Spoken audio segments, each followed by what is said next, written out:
Bonjour tout le monde et bienvenue dans la forteresse de solitude. Aujourd'hui, nouvelle vidéo, encore de l'actu comics parce que l'actu comics ne s'arrête jamais. Sauf là, du coup là il y a une semaine à vide où moi je vais rien acheter.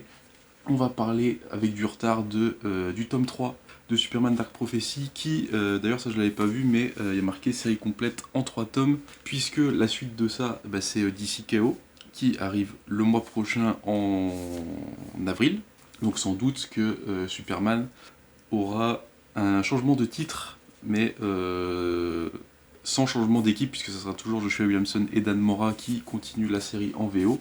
On a du coup, alors oui, le tome est hyper fin, il fait la même taille, le même prix, le même nombre de pages que le Justice League Unlimited tome 3, puisque il fait 112 pages pour du coup 17 balles.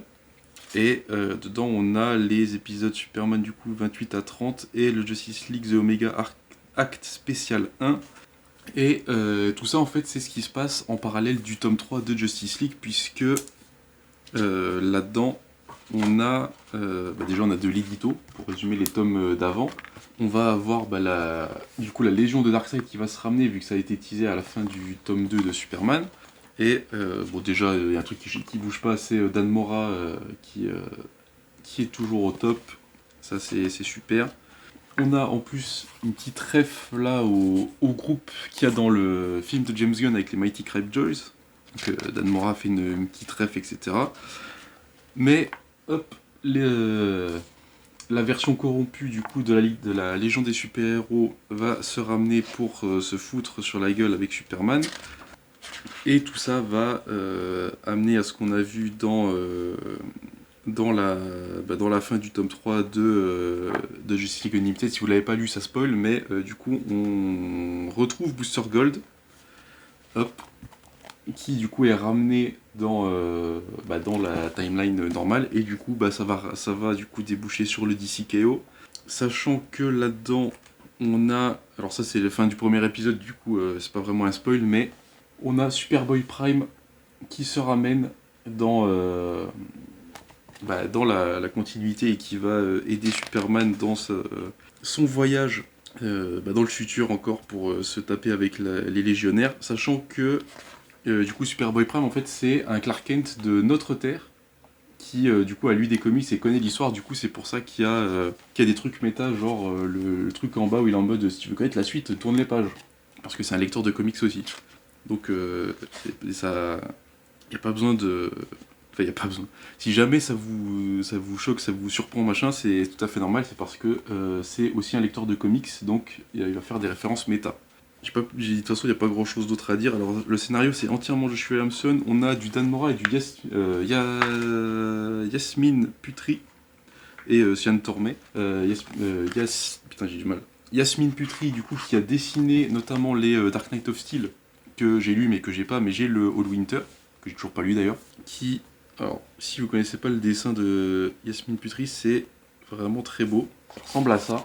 C'est très très beau. Et puis Sian Tormé, vous avez déjà vu dans les tomes précédents. Je sais même pas si je vais retrouver parce que du coup ça c'est le numéro spécial de Justice League du coup qui va nous montrer du coup Lara et la mère de Lara et Ursa, du coup la mère de Clark et Ursa, du coup elle va devenir une générale de Zod, il me semble, qui vont découvrir quelque chose sur Krypton, etc., et qui va mener à tout ça. Ça c'est encore du Yasmine Putri, je crois.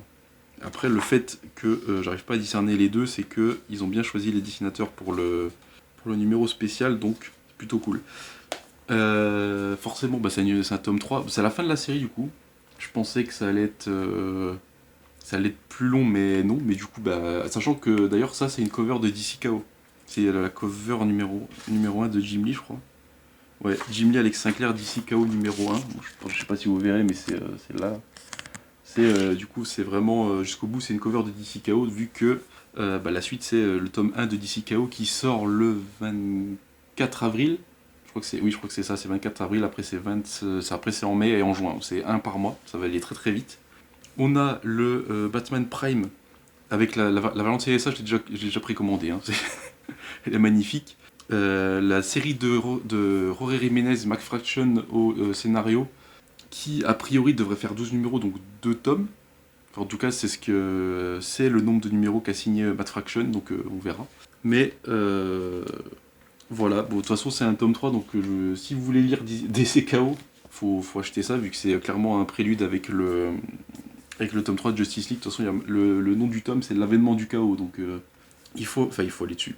Si vous suivez la continuité, il faut aller dessus. De toute façon, sachant que... Ah oui, tiens, je suis allé retrouvé par hasard, on voit aussi l'Absolute Superman là-dedans, parce qu'il me semble que les personnages de Absolute vont se ramener dans DC KO.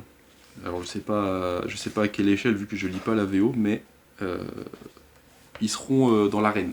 Et on verra. Mais c'est toujours très... Déjà c'est Joshua Williamson, donc c'est toujours très cool. Et si vous lisez la série Superman, il n'y a pas de raison que vous le preniez pas, vu que c'est complètement le prélude de DC KO avec, encore une fois, le Justice League tome 3. On se retrouve en avril pour DC KO, en mai pour Batman Prime et DC KO tome 2, puis ensuite le tome 3 DC KO, et ensuite il y aura la relance des nouveaux tomes fin d'année, du coup, vu que là c'est DC Next Level aux US, qui est une espèce de deuxième phase pour l'ère Prime, donc à mon avis ce sera encore des dos blancs.